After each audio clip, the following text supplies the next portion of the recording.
हाय friends, मैं Meena Pandey. Welcome back to my channel serve with love.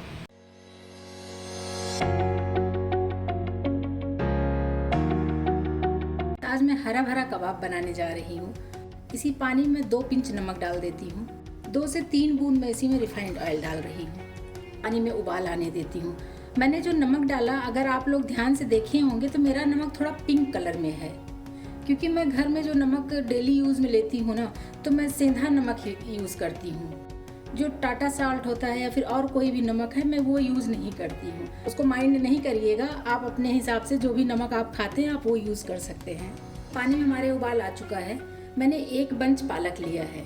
Quantity आप अपने according रख सकते हो। इसको अच्छे तरीके से साफ कर धो के जो उसकी मोटी वाली डंडियाँ होती हैं ना, उसको निकाल दिया है। बाकी पालक को मैंने काटा नहीं, इसको इसी में डाल देती हूँ। 1 कप मैंने हरा वाला मटर लिया है। जैसे सीज़न है तो मटर मिल रहा है, ये मटर भी इसी में डाल देती हूँ। इसको हमें ज़्यादा पकाने की ज़रूरत नहीं है, बस 1 से 2 मिनट ऐसे उलट पलट देती हूँ। मटर भी हमारा सॉफ्ट हो जाएगा और पालक भी सॉफ्ट हो जाएगा। तो मटर को एकदम हमें पका के उबाल के नहीं लेना है। अभी गैस में बंद कर देती हूँ और देखिए पालक का कलर चेंज हो गया है। और मटर भी जैसे आजकल अभी सॉफ्ट मटर आ रहे हैं ना, तो मटर भी हमारा थोड़ा सा सॉफ्ट हो गया है।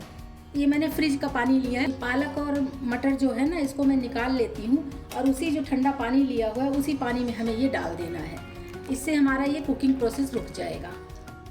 ये देखिए, ये हमने ठंडे पानी में डाल दिया है। अभी ये ठंडे पानी में कुकिंग प्रोसेस रुक गया है। इसको छान के निकाल लेती हूँ। इसमें छन्नी में रखने से सारा पानी झड़ गया है। तो अभी मैं एक मिक्सी जार ले रही हूँ।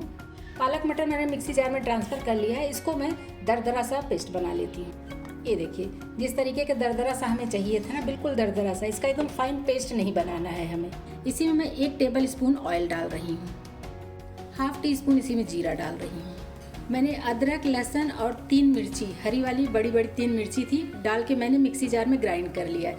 आप चाहिए तो इन सबको छोटे छोटे काट के डाल सकते हो। डाल देती हूँ। एक बड़ा गाजर है, गाजर को इसे ग्रेट कर लिया है। थोड़ा सा गोभी ग्रेट किया है और ½ शिमला मिर्च। ये सब्जियाँ डाल के मैं अच्छे से रोस्ट कर लेती हूँ। रेस्टोरेंट होटल में बच्चे जाते हैं, हरा भरा कबाब ही स्टार्टर में मंगाते हैं ज़्यादातर। तो ये हरा भरा कबाब में अगर हम ये सारी सब्जियां डालेंगे ना, तो खाने में टेस्टी तो होगा ही, और बच्चे लोग सब्जी भी खा जाएंगे। उनको पता भी नहीं चलेगा कि इसमें क्या क्या सब्जियां डली हैं। इसको मैंने बारीक बारीक काटा है और ग्रेट किया है, तो ये फटाफट पक जाएगा, ज़्यादा टाइम नहीं लेगा पकने में। ये जो सब्जियों में पानी छूटता है ना, वो पानी हमारा सूख गया है सब्जी का, और सब्जी भी हमारी अधपकी सी हो गई है। इधर जो मैंने पालक और मटर का पेस्ट बनाया है दरदरा से, मैं इसको भी डाल देती हूँ। ये पालक मटर डाल के भी मिक्स कर लेती हूँ। उबालने के बाद थोड़ा बहुत पानी हो जाता है ना, तो इसको हमें सुखा लेना है। मटर पालक सभी कुछ इसमें मिक्स हो चुका है। तो अभी इसी में मैं कुछ स्पाइसेस डाल देती हूँ। 1 पिंच में हल्दी डाल रही हूँ। हल्दी ज़्यादा नहीं डालूंगी। 1/4 टीस्पून काश्मीरी लाल मिर्च पाउडर डाल रही हूँ। 1 टीस्पून गरम मसाला पाउडर डाल रही हूँ। 1 टीस्पून जितना कसूरी मेथी डाल रही हूँ। कसूरी मेथी मैं कैसे भूल सकती हूँ। टेस्ट के अकॉर्डिंग नमक डाल देती हूँ और स्लो गैस पे इन सब चीज़ों को मैं मिक्स कर लेती हूँ अच्छे तरीके से। ये सभी कुछ स्पाइसेस वगैरह सभी हमारा इसमें मिक्स हो गया है। इसमें 1/4 टीस्पून में हींग डाल रही हूँ। हींग पाउडर है। हींग तो आपकी चॉइस है, अगर आपको पसंद है तो डालिए। एक बार मैं सोची नहीं डालूंगी, लेकिन मैं सोची नहीं, डाल देती हूँ। अच्छा होता है, पेट के लिए भी अच्छा होता है और टेस्ट भी बहुत अच्छा हो जाता है, इसलिए मैंने हींग लास्ट में डाल दिया। ये सभी कुछ मिक्स हो गया है और अच्छे तरीके से ये पक भी चुका है। इसकी बड़ी अच्छी सी खुशबू आ रही है। अभी गैस बंद कर देती हूँ और इसको ऐसे फैला देती हूँ ताकि ये ठंडा हो जाए। हरा भरा कबाब के साथ एक मैं चटनी बना लेती हूँ टेस्टी सी। देखिए, मैं इसमें मिंट डाल रही हूँ और हरी मिर्ची डालूंगी, थोड़ा सा अदरक डाल रही हूँ, 5-6 पीस लहसुन भी डाल रही हूँ। धनिया पत्ती हम ऐसे यूज़ कर लेते हैं। ये डंडियाँ बच जाती है ना, तो इसको मैं रख लेती हूँ फ्रिज में, बाद में चटनी में यूज़ आ जाती है। या चटनी बना रहे हैं या फिर सब्जी के लिए कोई पेस्ट वगैरह बना रहे हैं ना, तो उसमें ये डंडियाँ यूज़ हो जाती हैं। इसका टेस्ट भी बहुत अच्छा आता है। तो ये डंडी समेत मैं इसमें धनिया डाल दे रही हूँ। 1/4 टीस्पून जीरा डाल रही हूँ। टेस्ट के अकॉर्डिंग नमक डालना है, तो हाफ में काला नमक डाल रही हूँ, हाफ में सादा नमक डालूंगी।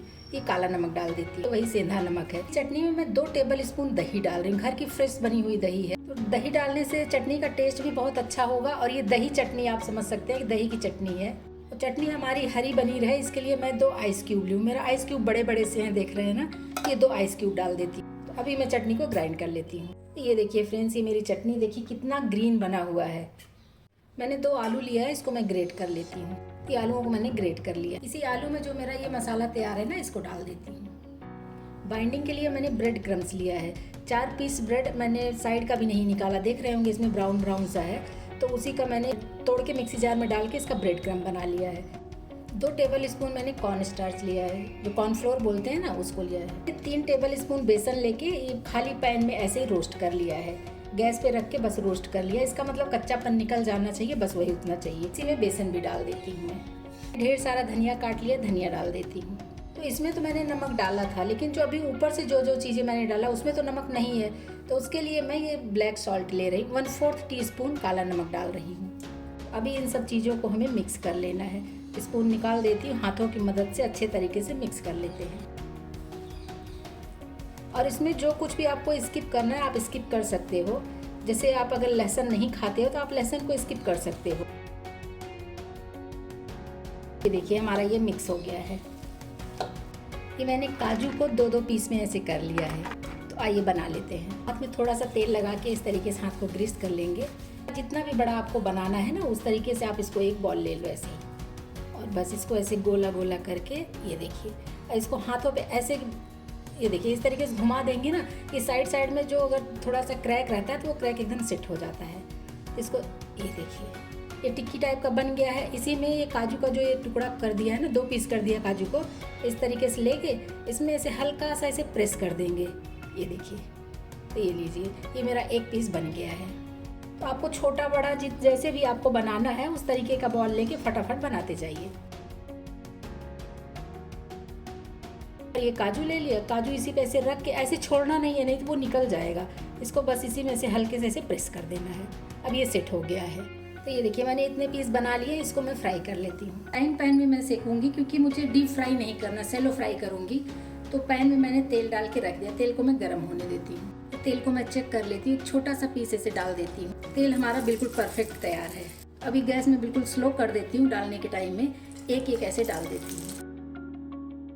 अभी गैस को मैं स्लो टू मीडियम के बीच पे रखूँगी और इसको हल्के हल्के से ऐसे पकने देती हूँ। हल्का सा सिक जाएगा, फिर मैं इसको पलटूंगी। देखने से लग रहा है कि नीचे साइड पक गया है, या फिर आप डालने के बाद ऐसे भी कर सकते हो कि इस तरीके से तेल को उछाल के इन टिक्कियों पे डाल सकते हो, इस तरीके से, और नहीं तो ऐसे आराम से पकने दीजिए। इसको मैं पलट लेती हूँ। बड़ा अच्छे से सिक रहा है और इसकी बाइंडिंग भी बहुत अच्छी हुई है। इसको मैं मीडियम टू स्लो पे ही सेकूंगी, ताकि एकदम अंदर तक पकना चाहिए। ये देखिए, एक बार मैं ऐसे भी पलट देती हूँ। दोनों तरफ से पलट के, जैसे आपको ज़्यादा क्रिस्पी करना है तो क्रिस्पी कर लीजिए, अगर थोड़ा कम क्रिस्पी चाहिए तो उतना सेक लीजिए। तो इस तरीके से सेक लेते हैं और ये बहुत ही टेस्टी बन के तैयार हुआ है। मैं एक आपको उठा के दिखाती हूँ। बहुत बढ़िया कबाब बन के तैयार हुआ है। तो इस तरीके से अगर आप लोग बनाएंगे ना, बड़े हों कि बच्चे हों, बाहर रेस्टोरेंट वगैरह में जाने की ज़रूरत ही नहीं है। इसी तरीके से रोज़ बनवा के आपसे खाएंगे। पलट के मैंने दोनों तरफ इसको सेक लिया है। अभी मैं इनको निकाल लेती हूँ। इसी में मैं दूसरा बैच डाल देती हूँ। गैस को बिल्कुल स्लो कर देती हूँ और इन सबको निकाल लेती हूँ। और एक पीस मैं आपको पास से दिखाती हूँ। आप देखिए, देख के तुरंत खाने को मन कर जाएगा। इसी में मैं ऐसे दूसरा बैच डाल देती हूँ।